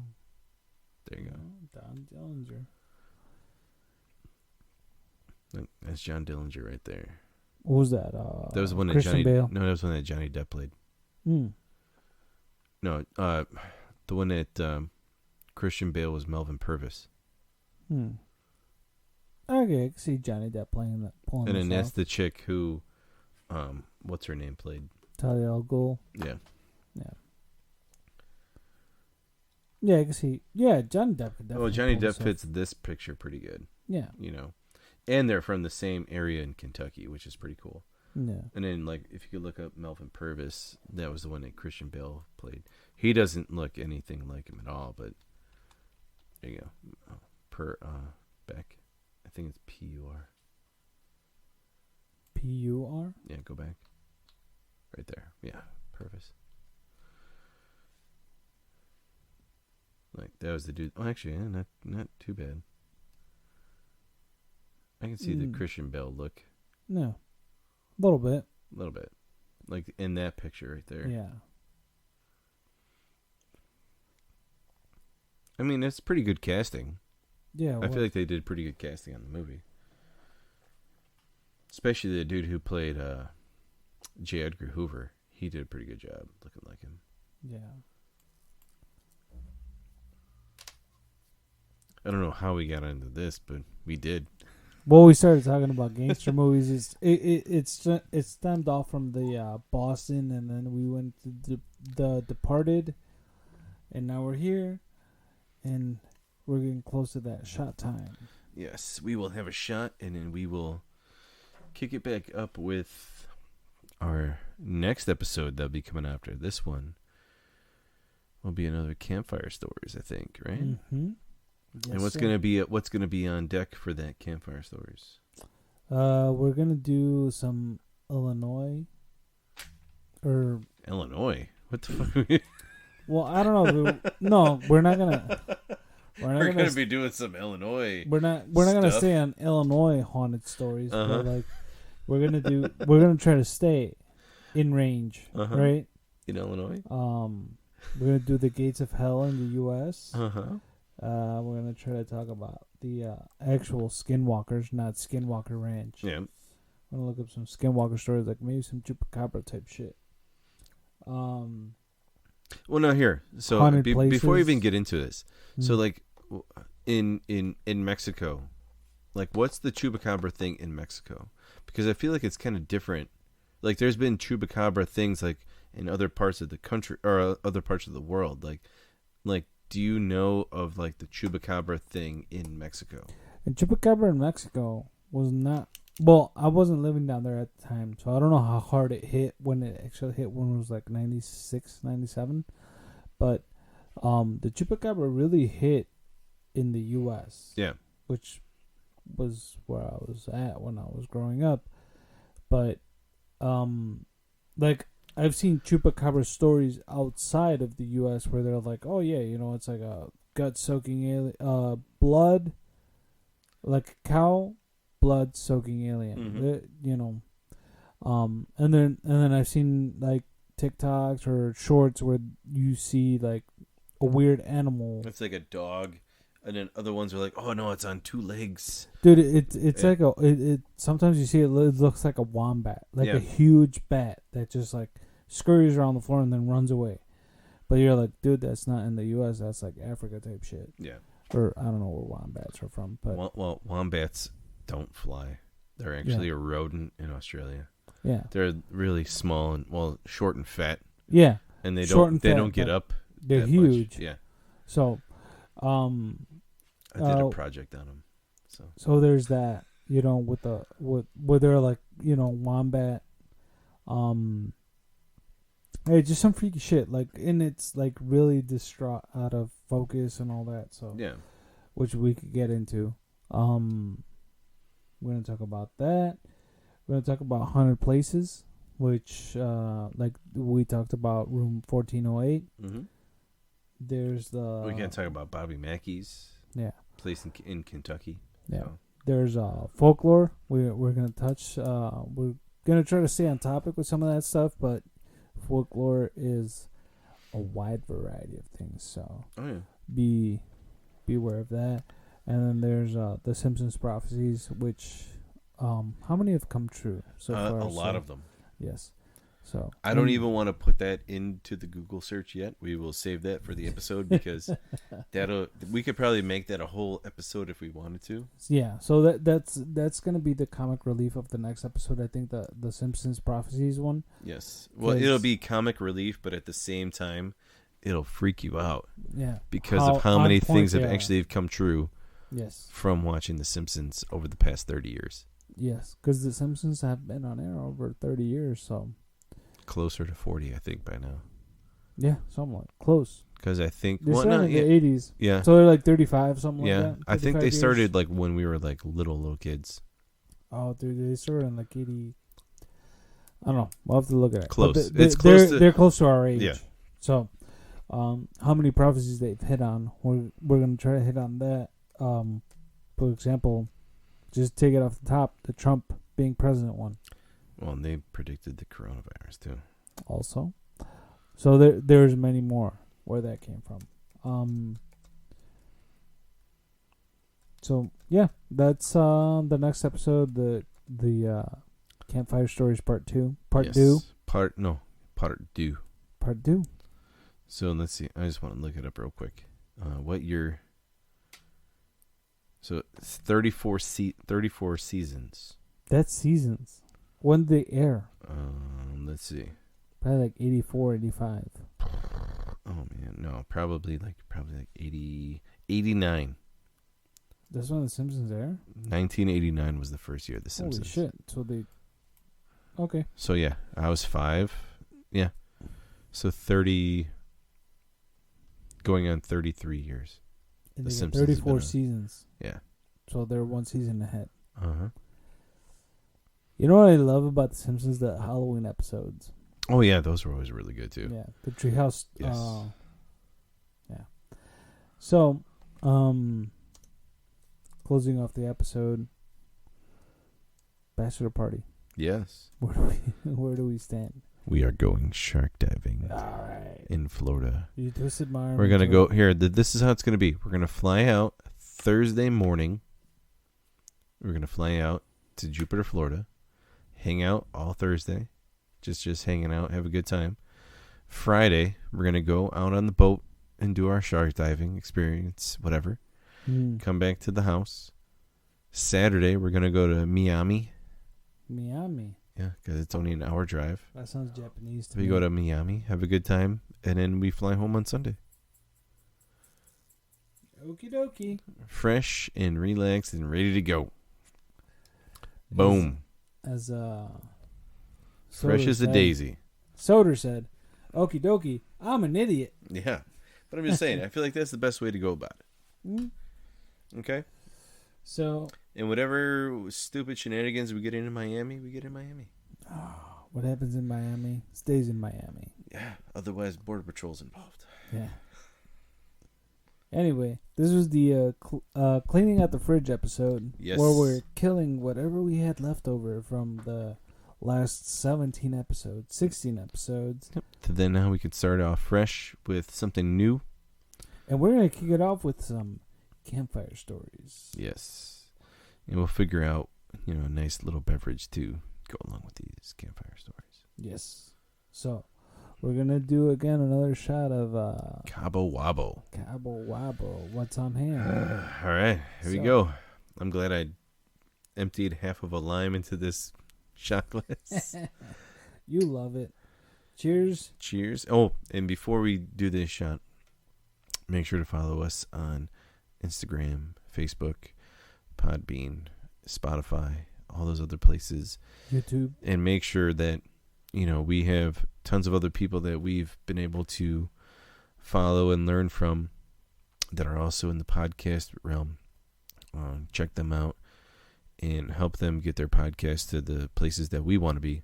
Yes. Because it's a big community and everybody needs to help everybody out. Because without you guys, we would just be a couple dudes just drinking beer, talking shit. So, Yep.